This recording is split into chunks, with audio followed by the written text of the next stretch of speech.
오늘 저에게 주신 하나님의 말씀은 신약성경 에베소서 5장 22절부터 33절까지 말씀입니다. 다 찾으셨으면 저희 함께 봉독하겠습니다. 아내들이여 자기 남편에게 복종하기를 주께 하듯 하라. 이는 남편이 아내의 머리됨이 그리스도께서 교회의 머리됨과 같음이니 그가 바로 몸의 구주시니라. 그러므로 교회가 그리스도에게 하듯 아내들도 범사에 자기 남편에게 복종할지니라. 남편들아 아내 사랑하기를 그리스도께서 교회를 사랑하시고 그 교회를 위하여 자신을 주심같이 하라. 이는 곧 물로 씻어 말씀으로 깨끗하게 하사 거룩하게 하시고 자기 앞에 영광스러운 교회로 세우사 티나 주름 잡힌 것이나 이런 것들이 없이 거룩하고 흠이 없게 하려 하심이라. 이와 같이 남편들도 자기 아내 사랑하기를 자기 자신과 같이 할지니 자기 아내를 사랑하는 자는 자기를 사랑하는 것이라. 누구든지 언제나 자기 육체를 미워하지 않고 오직 양육하여 보호하기를 그리스도께서 교회에게 함과 같이 하나니 우리는 그 몸의 지체임이라. 그러므로 사람이 부모를 떠나 그의 아내와 합하여 그 둘이 한 육체가 될지니 이 비밀이 크도다. 나는 그리스도와 교회에 대하여 말하노라. 그러나 너희도 각각 자기의 아내 사랑하기를 자신같이 하고 아내도 자기 남편을 존경하라. 아멘.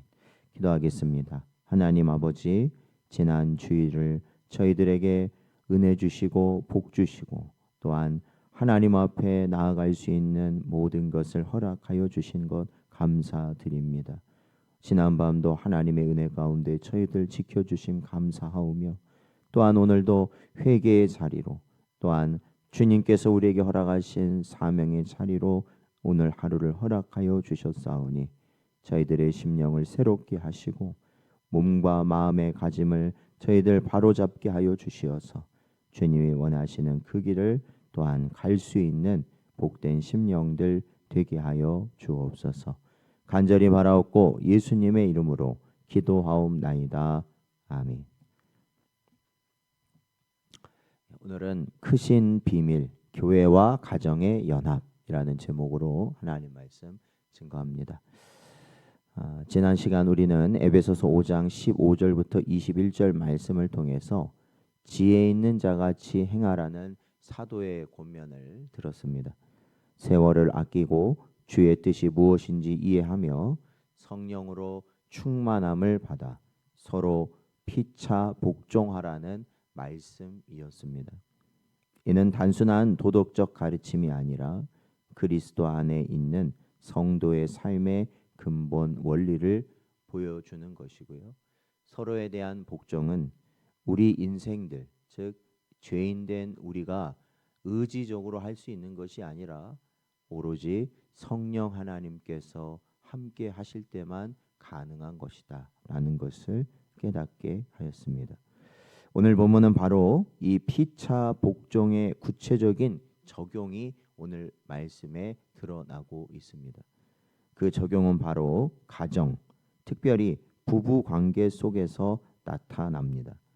그러나 사도 바울은 단순히 여기서 이 부부 관계, 즉 원만한 부부 관계를 지금 말하고 싶은 것이 아니라 그와 같은 모습을 통해서 바로 예수 그리스도와 교회의 연합을 말하고 있는 것입니다. 그래서 사도 바울은 더 큰 비밀이다라고 말하고 있는 것입니다. 먼저는 5장 22절을 보면 아내의 순종에 대해서 말하고 있습니다. 저희 5장 22절인데요. 같이 읽어보겠습니다. 시작. 아내들이여 자기 남편에게 복종하기를 주께 하듯 하라. 자, 여기 보면 이 복종이라는 말이 등장합니다. 이 복종이란 말이 사실 읽는 성도들에게, 특별히 아내의 입장인 성도들에게 마음에 걸림을 주는 단어로 여겨질 때가 많습니다. 그러나 여기서 말하는 복종은 세상적 억압이나 굴종을 의미하는 것이 아닙니다. 오히려 그리스도 안에서 질서를 따라 주님께 드리듯 순종하라는 말씀입니다. 즉 하나님이 세우신 질서 안에 이루어지는 것이다라는 것이죠. 그래서 23절 말씀을 또 읽어보죠. 시작. 이는 남편이 아내의 머리됨이 그리스도께서 교회의 머리됨과 같음이라, 이렇게 사도 바울은 말하고 있습니다. 남편이 아내의 머리가 되는 것은 하나님의 창조 질서 안에 주어진 역할이다라는 것이죠. 그러니까 하나님이 정하신 것이다라는 겁니다. 그러나 이는 이 독재적 지배가 아니라 그리스도의 머리 되심을 반영하는 영적 질서라는 것을 사도 바울은 강조합니다. 그래서 우리 개혁주의 신앙에서는 이러한 질서를 언약적 신앙으로 이해하고 있습니다. 웨스트민스터 신앙고백서 24장은 결혼을 하나님께서 제정하신 거룩한 제도다라고 말하고 있고, 부부는 서로 사랑과 도움을 주고받는 이 언약의 관계로 부름을 받았음을 강조합니다. 그러니까 언약 관계. 하나님과 우리 하나님의 백성들도 어떠한 관계로 되어 있냐면 언약 관계가 되어 있고요. 사실은 이 부부도 마찬가지라는 것입니다. 그래서 우리가 결혼 예식을 하는 이유가 뭐냐면 사람의 감정이나 아니면 사람의 의지로 묶여 있는 게 부부가 아니라 하나님의 언약으로 묶여 있는 공동체가 부부라는 것을 보여주는 것입니다. 그렇기 때문에 아내의 순종은 믿음 안에서 자발적이며 그리스도를 경외하는 마음으로 드리는 순종이라는 것입니다. 다음으로는 남편에 대한 가르침도 있습니다. 본문 25절 말씀을 읽어보겠습니다. 남편들아 아내 사랑하기를 그리스도께서 교회를 사랑하시고 그 교회를 위하여 자신을 주심같이 하라 말씀하고 있습니다. 여러분, 그리스도의 사랑은 단순한 감정이 아닙니다. 교회를 거룩하게 하시고 흠없게 하시기 위해 십자가에 달려 피 흘려 죽으신 사랑이라는 것입니다. 계속해서 26절과 27절 말씀을 읽어보면 이는 곧 물로 씻어 말씀으로 깨끗하게 하사 거룩하게 하시고 자기 앞에 영광스러운 교회를 세우사 티나 주름 잡힌 것이나 이런 것들이 없이 거룩하고 흠이 없게 하려 하심이다 라고 말씀하고 있습니다. 즉 남편의 사랑은 바로 이러한 자기 희생적 거룩을 세우는 사랑이어야 한다라는 것이죠. 즉 이것은 그리스도의 중보의 사역과 연결된다라는 것입니다. 웨스트민스터 소요리 문답 25문은 그리스도를 우리의 유일한 중보자로 설명하면서 그분이 교회를 위하여 제사장이요 선지자요 왕으로 섬기셨다라고 가르치고 있습니다. 남편의 사랑은 바로 이 그리스도의 자기 비움과 온전한 섬김을 반영해야 한다라는 것입니다. 남편이 아내를 사랑하는 것이 곧 자기 몸을 돌보는 것과 같다고 말씀합니다. 28절과 29절을 읽어보면 이와 같이 남편들도 자기 아내 사랑하기를 자기 자신과 같이 할지니 자기 아내를 사랑하는 자는 자기를 사랑하는 것이라. 누구든지 언제나 자기 육체를 미워하지 않고 오직 양육하여 보호하기를 그리스도께서 교회에게 함과 같이 하나니 말씀합니다. 그리스도께서 교회를 세밀하게 돌보신 것처럼 남편도 아내의 작은 신음에 귀 기울이고 보호해야 하는 것이죠. 이것이 참된 연합의 열매가 된다라는 것입니다. 우리는 앞서서 아내의 순종, 아내가 남편에게 복종하는 것과 또한 남편이 아내를 위하여 자신의 생명을 내어놓는 사랑, 바로 이것이 가정이 하나 되는 모습이다라는 것을 보여주고 계시죠.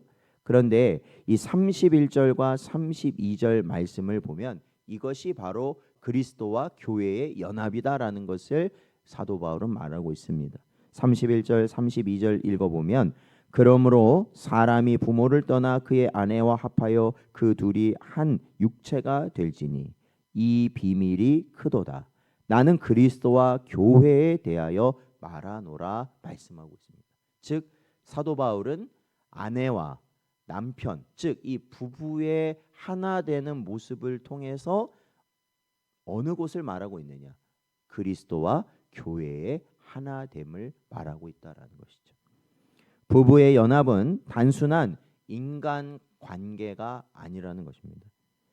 이것은 교회와 그리스도의 연합을 보여주는 표지가 된다라는 것입니다. 교회는 그리스도를 머리로 삼고 그리스도는 교회를 사랑으로 품으십니다. 그 안에 참된 연합과 생명이 있다라는 것입니다. 그렇기 때문에 오늘날 이 가정이라는 공동체가 특히 이 부부가 쉽게 깨지는 이러한 이 상황 가운데 교회는 어떻게 되겠느냐라는 거죠. 교회도 같은 모습을 띠게 된다라는 것입니다. 여러분, 교회는요, 하나님께서 주 예수 그리스도를 통해서 주시는 무조건적인 사랑, 그렇죠? 우리를 위해 십자가를 지시고, 그리고 언제나 우리가 하나님 앞에 복종하지 않고 순종하지 않고 배반함에도 불구하고 하나님이 세우신 언약을 하나님께서 지키시기 위하여 우리를 다시 어떻게 하십니까? 회복시켜 주시고 다시 살려 주시고 다시 주의 길을 갈 수 있도록 인도하여 주시는 예수 그리스도의 사랑과, 그리고 우리의 성도들은 어떻게 해야 됩니까? 무조건적인 순종과 복종을 통해 바로 교회는 세워진다라는 것이에요. 깨지지 않는다라는 겁니다. 이 관계가. 바로 그러할 때 참된 연합과 생명이 나타난다라는 것이죠. 그렇기 때문에 이것은 신비적인 연합이라 할 수 있습니다. 신비적인 연합이라 할 수 있어요. 그러기에 사랑하는 성도 여러분, 방금도 말씀드렸던 것처럼 교회의 연합, 이 교회의 연합은 사실은 교회의 연합은 어디에서 우리가 찾아볼 수 있느냐? 우리의 가정에서 찾아볼 수 있다. 그 모습을 우리 가정에서 찾아볼 수 있다라는 것이죠. 그래서 남편 되는 자는 자신의 생명까지 내어주는 무조건적인 사랑으로 아내에게 나아가야 하는 것이고, 또한 그 아내는 남편을 위한 복종 가운데, 순종 가운데 저희들은 이 가정이 깨어지지 않는다라는 것입니다. 만약 이 땅에서 한쪽이 그 역할을 제대로 하지 못한다 해도 어떻겠습니까? 아내가 아내의 역할을 제대로 하지 못한다 할지라도 남편은 어떻게 해요? 무조건적인 사랑입니다. 자신의 생명을 내어놓는 무조건적인 사랑. 그러면 그 부부는 깨어지지 않는 것이죠. 비록 남편이 그 역할을 제대로 하지 못한다 하여도 아내가 바로 온전히 그리스도를 대하듯 순종과 복종 가운데 그 남편을 위할 때 그 가정은 또한 역시 깨어지지 않는다라는 것입니다. 바로 그것이 교회가 온전히 세워지는 길이다라는 것이죠. 교회도 그러지 않습니까? 교회도 온전한 순종이 있어야 되지만 그러지 못할 때가 있습니다. 항상 베풀어지는 사랑이 있어야 되지만 그러지 못할 때가 있습니다. 그러나 우리 자신이 바로 이 연합의 신비를 깨달아서 그 길을 갈 수 있다면 바로 우리 교회는 깨어지지 않게 된다는 것이죠. 오늘 말씀의 핵심은 연합의 비밀입니다. 아내가 죽게 하듯 복종하고 남편이 교회를 사랑하신 그리스도처럼 아내를 사랑할 때 가정 안에 연합이 세워집니다. 그러나 이것은 단순히 행복한 가정 생활의 비결을 말하는 것이 아니라 더 크고 놀라운 비밀, 곧 그리스도와 교회의 연합을 보여주는 하나님의 뜻입니다. 우리의 가정이 교회의 모형이 되고 우리의 교회가 그리스도 안에서 참된 연합을 이룰 때 우리는 살아있는 생명력을 누리게 될 것입니다. 가지가 나무에 붙어 있을 때 열매를 맺듯 교회가 그리스도께 붙어 있을 때 비로소 참된 성숙과 거룩의 길을 가게 되는 것입니다. 요한복음 15장 5절 말씀을 보면 나는 포도나무여 너희는 가지라 그가 내 안에 내가 그 안에 거하며 사람이 열매를 많이 맺나니 나를 떠나서는 너희가 아무것도 할 수 없음이라 주님은 말씀하십니다. 오늘도 이 새벽 우리의 가정과 교회를 주 안에서 다시금 연합하게 하시는 은혜를 구하는 여러분 되시길 바랍니다. 그리고 그 중심에 하나님이 나를 그 중심에 세워 주시어서 주님이 교회에게 하셨던 것처럼 또한 교회가 주님 앞에 온전히 복종하는 그 길을 갈 수 있는 또한 우리 자신이 될 수 있도록 또한 이 시간 함께 기도하며 오직 그 길을 갈 수 있는 여러분 되시기를 주의 이름으로 축원드립니다.